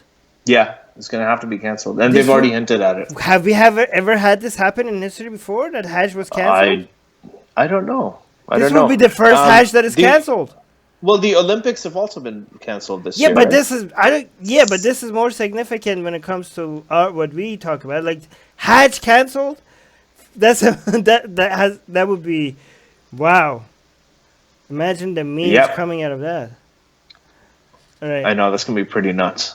Yeah. Oh, Azad is saying everybody. Oh, see, this is the stuff that I'm supposed to say, and I don't remember to say them. And our audience are so smart, kind enough to remind me. Azad is saying everybody get on the Patreon. Best thing to do when you are isolating yourself. Yes, please support us on Patreon. If you are suffering financially, do not support us on Patreon. If you're laid off, Please. do not support us if you are suffering financially right now because of this whole corona thing. Do not. Right. Do not support us financially. But And if if you you're are a patron and you are supporting us right now and you're on it and you feel Need to like take it's a break. not feasible anymore, Yes. take a break from it. Please, Yes. absolutely. And instead, I'll tell you what to do. Instead of just stop the patron supporting thing and just take this, what episode you like or with the podcast, go give us a review on the podcast app in the iTunes. or and share our on, content. Apple. Right. And share the content on your social media feeds. Right. That's it. Right. But if you are financially comfortable right now and you can spare as little as $1 a month, there's on Patreon there you could put a limit on it, right? It's per episode, but you could also tell Patreon to not go above a certain amount a month, right? Per month. Per month. Yeah. So if you are financially secure enough to let go of $5 or $1 a month, please support us on Patreon. We really do need your support. Yeah. Because we're losing patrons during this during this time, a lot of people are like, "Yeah, I can't afford this right now." So, because we're losing patrons, if you are one of those people that is comfortable to support us financially, please support us. We will be very grateful. But again, if you are suffering financially in any way, and if it hurts even a tiny bit, do not support us financially. Do not. Okay. All right. Yeah. Okay. So let's go on, Armin. We've got about 6-7 more minutes. So I think we're done. Yeah. Oh, yeah, there's Shubham a saying lot more. thoughts on the new hantavirus. What is this? I don't know. Spreading Oh, okay. through So yeah. rodents. Ronnie's saying this. He's saying thoughts on the That's new right. hantavirus, which is spreading through rodents. Some people freaking out about it. So the hantavirus is a completely different virus. And you have the rats, mice. I can't remember exactly what happens, but there is a hantavirus associated pneumonia that happens in human beings. It's not a pandemic. It's not an epidemic. It's not going to be something that's serious. It's so yeah. There's no scale. I think what's happening now is that anytime people hear of anything related to zoonotic transfers when these viruses jump from animals to human beings, like what they said with the bird flu, the swine flu. These are different animals that came from. This in this case would be, I guess, the bat coronavirus. Even though there isn't definitive evidence that it came from bat, but still, that's where all the evidence points to right now. It seems it's not. That doesn't mean that every other headline you read or article you read about a virus like a hantavirus is necessarily going to become an epidemic or a pandemic. So, yeah, All right. it's unlikely. I think Anything can happen, but anything can happen. It's unlikely. okay, let's cut it here. Let's end it here. I think we're good. We're good. Yeah, we're good. We have another there's- live. We never have a. When is our next Q&A? We have a public Q&A next week. We do have a public Q&A next week. Yes, it's on Monday night, right? So Monday night, the same time, 10:30 p.m. Eastern. Wait, Monday night based so on where? You or me? me. Canada. So that's going to be Tuesday at 11:30 a.m. for you. What time is it there right now? Are you 12 hours or 13 hours ahead? I'm right now is 12:26 p.m. It is. It's 12:26 p.m. So you're exactly 12 hours ahead of me. So it'll be 10:30 a.m. your time. So basically, if it's exactly 12 hours away from you, that means that I could be the farthest away from you as possible on planet Earth. Well, with daylight savings, you're actually 13 hours. Okay. Depending on the time of year. Right. So. All but right. yeah, you are pretty much on exactly the other side of the earth. Yeah. The only way I could be farther if I was in the southern hemisphere instead of northern. Yeah. Anyways. Yeah. So His Holiness is saying I have to head off. Yeah, we have to head off too. You guys, thank you. Beej is saying thank you, gentlemen, for the chatters. Thank you, everybody in the live chat. Beej, Soraya, Shubham, Louis, Faraz, Anne, Izzy. We love you guys. Who else? Chris came here late. Susanna, Anthony, Azad. Am I reading some people twice? Yeah, I figure. Aaron. Maybe RPG gamer guy, and That's Chris. Just the last thing to See, I remember: know the the real process is it's not about what Jim. you believe and what. And people say that, oh, I believe in astrology. That's harmless. What's it going to do? It's not about that. It's about the process, about why you believe certain things. If you believe in astrology for bad reasons, then the same bad reasons that cause you to believe falsehoods are the same bad reasons that can cause you to believe really harmful falsehoods, like all the misinformation that's come out about this, and that's causing really the majority of the problem here. So I hope we take that to heart. Skepticism is about the process. It's about looking at everything skeptically and critically. Anytime you see information, be very careful about what you read. CDC, WHO, and NIH. Go to those three. Right. Jeremy's saying, Armin, what country you're in? I'm in the Philippines right now. Farah's saying, don't eat scorpions, Armin. It was okay. Some people are saying that Armin shouldn't have eaten a scorpion. I think scorpions are fine. I don't know. Is scorpions? I'm eating scorpions. I ate scorpions in Thailand. Is that bad? I love that video. I think he's got a whole video where he ate a. Can I say? I didn't swear this entire time. Wow. Okay. I'm not going to. Yeah, he ate a scorpion like live on video. It was absolutely amazing. I don't think there's anything showing it to regarding everybody. scorpions that have been shown to help spread viruses or stuff like that. Just because bats were always a prediction. Bats were always in the high risk things, but not scorpions. But go on, sorry. Have you ever eaten bat? No, but I'm just saying like if you want to be careful not to help spread diseases and stuff, like bugs are safe, aren't they? I don't know. I guess so. You just have to cook everything well. Okay. But I brag about Armin a lot. I'll say, Armin Navabi is my friend. I know him. I know. But there's certain things that I show people that actually I used to brag about knowing him a lot more. And the top two things right now are what used to be the Andrew Yang interview you did. So for people who don't know, Armin interviewed Andrew Yang and got him to say amazingly supportive things about atheists that I don't think any other U.S. presidential candidate ever had the balls to say. Right. And hopefully one day he will be president, Andrew Yang. And when he is, it'll be great because you're going to have that interview clip. But that has now been overtaken by the scorpion eating video. He just ate an entire scorpion in like 4K resolution video and talking about how amazing it was. Like, is this... I gotta go around and show this to everybody. Okay. Yeah. Thanks. All right. Love you guys. See you guys soon. Talk to you guys later. I'll put up the link for the link for the Patreon for people that can't afford it is in the description. I'll check out our channel because we're gonna have the schedule for Ali. Ali's gonna send me the title and description for the Q&A next week, and I'm gonna put it up soon. So look out for that. And I hope I see you guys there next week. Love you guys. Bye. All right. Bye-bye, everybody.